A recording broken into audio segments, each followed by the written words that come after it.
Hey all, welcome back to my channel Vijay sir. ఈ రోజు మనకు మంచి ఇంట్రెస్టింగ్ వీడియోతో మీ ముందుకైతే వచ్చేసాను. అదే వీడియో చెప్పనా, మన కాకినాడలో ఉన్న పోర్ట్ అంతా మీకు ఎక్స్ప్లోర్ చేసి చూపించేస్తానండి. అసలు ఎలా ఉంటది ఏంటో కూడా, మనకి బోట్స్ ఎంత దగ్గర నుంచి కనబడుతాయి, అసలు బోట్స్ కనిపిస్తే ఏ బోట్స్ మనకు కనిపిస్తాయని కూడా మీకు డీటెయిల్ మీతో షేర్ చేసుకుంటాను. ఈ వీడియో కూడా మీరు ఎక్కడ స్కిప్ చేయకుండా చూసేసి మన ఛానల్ మీరు ఫస్ట్ టైం చూసినట్టయితే సబ్స్క్రైబ్ అయిపోయి ఈ వీడియోకి అయితే లైక్ అయితే వేసుకోండి. కాకినాడ బస్ స్టాండ్ నుంచి అయితే కాకినాడ పోర్ట్కి 3.9 కిలోమీటర్స్ అయితే ఉంటుందండి.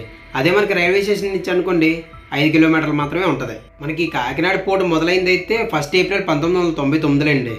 ఈ పోర్ట్ ఏరియా మొత్తం ఎంతో చెప్పనా, పోర్ట్ నుంచి మనకు ఉప్పాడ ఏరియా వరకు మొత్తం 100 ఎకరాలు అయితే కవర్ చేశారండి 2013లో అయితే. కాకినాడ పోర్ట్ 2010 నుంచి 2011 వరకు 10.81 మిలియన్ టన్స్ అయితే హ్యాండిల్ చేసిందంటండి.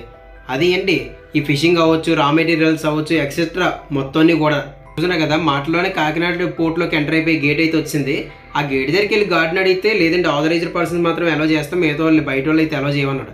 సరేరా బాబు అని చెప్పి ఆ గేట్ దగ్గరే చూసాను కదా, ఈ బోట్లు కూడా మరమ్మతులు అయితే చేస్తున్నారు ఇక్కడే. లేకపోతే కొత్త కొత్త బోట్లు రెడీ చేయడం, లేదంటే అక్కడ ఏం డ్యామేజ్లు అయితే బోట్లకి రిపేర్ చేయడానికి కూడా అక్కడే చేస్తున్నారు.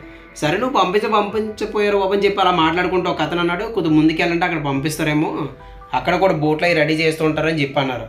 లెఫ్ట్ అంతా కాకినాడ పోర్టేనండి. చూసినా కదా, అతను చెప్పినట్టుగా అయితే ఇలా వచ్చేస్తే ఇక్కడ ఏదో వే కనిపిస్తే చూసినా కదా, అక్కడ షిప్ కూడా రెడీ అవుతుంది. అక్కడికి వెళ్ళాక కూడా ఆఫీస్ అడిగితే లేదంటే ఎలా చెయ్యం, ఏమనుకోవద్దని చెప్పి వేరే దగ్గర పంపించారు. ఈ అమ్మ లోపలికి వెళ్ళి చూడడానికి ఇన్ని బొక్కలేటరు బాబు. అదే మా వైజాగ్లో అయితే మామూలుగా వెళ్ళి చూసి వచ్చు కదా. సరే నీ పోటుకో ధనవరా స్వామి, బయట నుంచి మీకు కనబడి నన్ను చూసుకుని వెళ్ళిపోతాం, సరే మీ పని మీరు చేసుకోండి అని చెప్పి అయితే వెళ్ళిపోతాను. చూసాను కదా, మనకి షిప్లో వాడే హ్యాంగర్లు కానీ మొత్తాన్ని కూడా ఇక్కడ ఉన్నాయండి. మరి పాడైపోయిన చెప్పి ఇంక బయటకి విసిరేసి పెట్టుకున్నారు. డిఫరెంట్ బోట్లు కూడా చూసాను కదా, బోట్స్ అవని, ట్యాంక్స్ అవని చాలా వరకు. సరేలే మరి ఏం చేస్తాం, లోపలికి వెళ్ళక పంపించలేదు కదా, బయట నుంచి అని కవర్ చేసి చూపిద్దాం మా వాళ్ళకి ఎలాగున్నది ఏంటని కూడా అయితే చెప్పి నేను వీడియో తీసేస్తున్నానండి. చూసాను కదా, ఇక్కడ టెంపుల్ ఉంది చూడండి, ఇక్కడ శివుడి టెంపుల్ అయితే ఉంటుందండి. దాని పక్కనే స్టెప్స్ కూడా ఉంటాయి. ఆ స్టెప్స్ దిగితే మాత్రం ఇంకా బాగా కనిపిస్తాయి బోట్లు అవి కూడా, వెళ్ళేవి వచ్చేవి కూడా. చూసాను కదా, దాదాపు 500 వెయ్యి కూడా అనండి, దాదాపు 2000 3000 పైగా ఉంటాయి బోట్లన్నీ కూడా. పెద్ద పెద్ద బోర్డులు కాదు, మరి చిన్న బోర్డులు కూడా కాదు, మీడియం సైజులో ఉన్నాయి. చాలా అంటే చాలా బాగున్నదండి. మొత్తం ఈ రోడ్ అంతా ట్రాన్స్పోర్టేషన్ లారీలు ఇలాంటి బోట్లు అండి మొత్తాన్ని కూడా. చూసాను కదా, మీకు ఏ సందు ఏటు పక్క ఏం చూసినా సరే ఈ బోట్లే మనకు దర్శనం అయితే ఇచ్చేస్తాయి మనకి.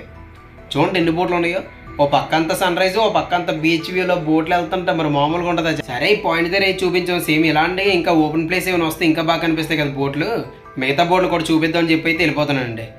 మనకి ఇవే కాకుండా మొత్తం లోడ్లు అవి కూడా తీసుకెళ్తారు చూడండి వేరే దేశాలకి, అలాంటి షిప్లు కూడా వచ్చి వెళ్తుంటాయండి ఇక్కడికైతే. ఓన్లీ ఫిషింగ్ బోట్సే కాకుండా చాలా అంటే చాలా ఉన్నాయిరా దేవుడా.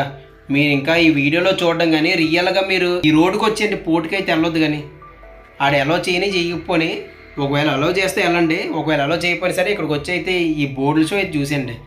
ఎన్ని బోర్డులు ఉంటాయి తెలుసా, కనీసం ఆ నీటిలో కూడా ఖాళీ లేదు.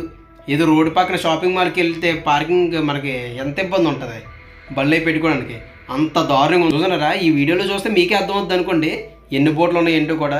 ఇక్కడ స్పెషల్ ఏంటంటే ఓన్లీ బోట్స్ ఎలా ఉంటాయని కాదండి, అసలు బోట్స్ ఎలా రెడీ చేస్తారు, లేదంటే వాటికి ఏం రిపేర్ వస్తే ఎలా చేస్తారని కూడా మనం దగ్గరికి వెళ్ళి అయితే మనం చూడొచ్చు. ఈ రోడ్డుకి వచ్చేస్తే మీరు కూడా ఎప్పుడైనా కాకినాడ వస్తే మాత్రం ఈ ప్లేస్ అసలు మిస్ అవ్వకుండా అయితే చూసేసేయండి. చూసారు కదండి, మన కాకినాడ పోర్ట్లో డిఫరెంట్ బోట్స్ అన్ని కూడా ఎలా ఉంటాయి ఏంటో కూడా. ఈ వీడియో మీకు నచ్చినట్టయితే లైక్ చేయండి, షేర్ చేయండి, అలాగే సబ్స్క్రైబ్ చేయడం అస్సలు మర్చిపోద్దు. మరొక మంచి ఇంట్రెస్టింగ్ వీడియోతో మీ ముందుకైతే వచ్చేస్తాను. Thank you for watching Vijay Sharni, bye.